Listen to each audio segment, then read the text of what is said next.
करवा चौथ की कथा हिंदू धर्म में विशेष महत्व रखती है और इसे महिलाएं अपने पति की लंबी उम्र और खुशहाली के लिए सुनती और मानती हैं।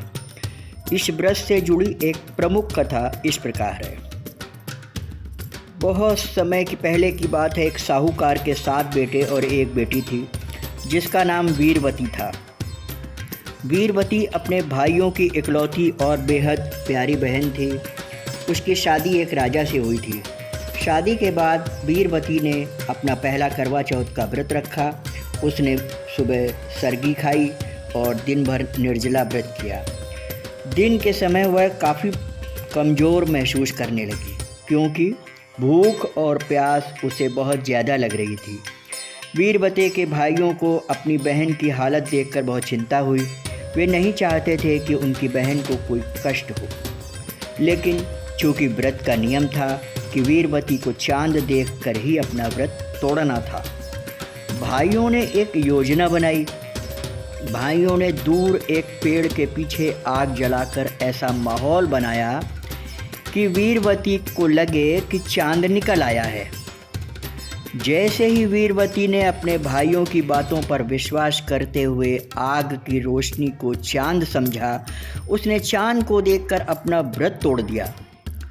जैसे ही उसने खाना खाया, उसकी हालत खराब हो गई और कुछ ही देर में उसे खबर मिली कि उसका पति राजा की मृत्यु हो गई है।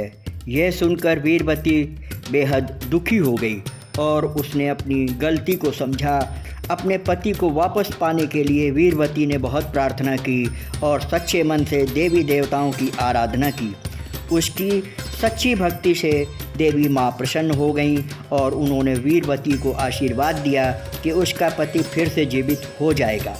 देवी माँ की कृपा से वीरवती का पति जीवित हो गया और दोनों का जीवन फिर से खुशहाल हो गया। तभी से करवा चौथ के दिन महिलाएं पूरे दिन निर्जला व्रत रखती हैं और चांद निकलने पर ही व्रत तोड़ती हैं। वे अपने पति की लंबी उम्र, अच्छे स्वास्थ्य और सुख समृद्धि के लिए प्रार्थना करती हैं। माना जाता है कि जो महिलाएं इस व्रत को सच्चे मन से करती हैं, उनके पति की आयु लंबी होती है और उनका वैवाहिक जीवन खुशहाल रहता है। अब हम आपको एक दूसरी कथा सुनाते हैं।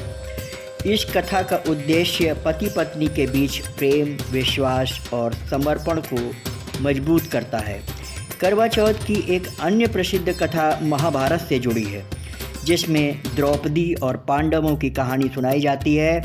इस कथा के अनुसार जब पांडव वनवास में थे तो एक समय अर्जुन तपस्या करने के लिए नीलगिरी पर्वत पर चले गए।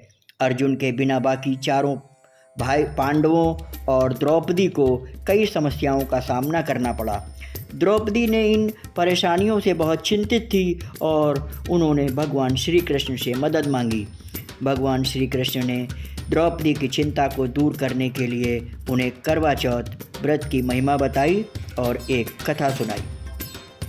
कृष्ण ने कहा, बहुत समय पहले की बात है। एक ब्राह्मण स्त्री थी जिसका पति गंभीर रूप से बीमार था और उस स्त्री ने अपने पति के स्वास्थ्य और लंबी उम्र के लिए कठिन उपवास रखा। उसने करवा चौथ का व्रत किया और पूरी श्रद्धा और समर्पण के साथ देवी देवताओं की पूजा की।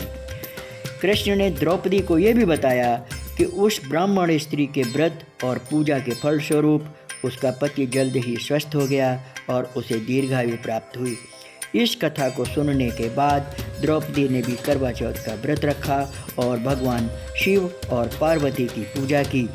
व्रत के प्रभाव से पांडवों की सभी कठिनाइयाँ दूर हो गईं और अर्जुन भी सुरक्षित लौट आए। इस कथा से द्रौपदी को यह सीख मिली कि करवा चौथ का व्रत पति की लंबी उम्र और उसके जीवन की समस्याओं को दूर करने में बहुत प्रभावशाली होता है। भगवान कृष्ण की सलाह पर द्रौपदी ने हर करवा चौथ को श्रद्धापूर्वक मनाना शुरू किया और उनकी आस्था और समर्पण से पांडवों का जीवन संकटों से मुक्त होता गया। यह कथा हमें यह सिखाती है कि करवा चौथ का व्रत न सिर्फ पति की लंबी उम्र के लिए होता है, बल्कि यह वैवाहिक जीवन में आने वाली परेशानियों को दूर करने का भी एक माध्यम है। इस व्रत को पूरे मन और श्रद्धा के साथ करने से दाम्पत्य जीवन में सुख, शांति और समृद्धि बनी रहती है। महिलाएं इस व्रत को पति के प्रति अपने प्रेम और समर्पण के प्रतीक के रूप में मानती हैं और मनाती हैं। करवा चौथ के दिन महिलाएं सूर्योदय से पहले सरगी खाती हैं और दिन भर बिना भोजन और पानी के व्रत रखती हैं। शाम को चंद्रमा के दर्शन करके ही व्रत तोड़ा जाता है।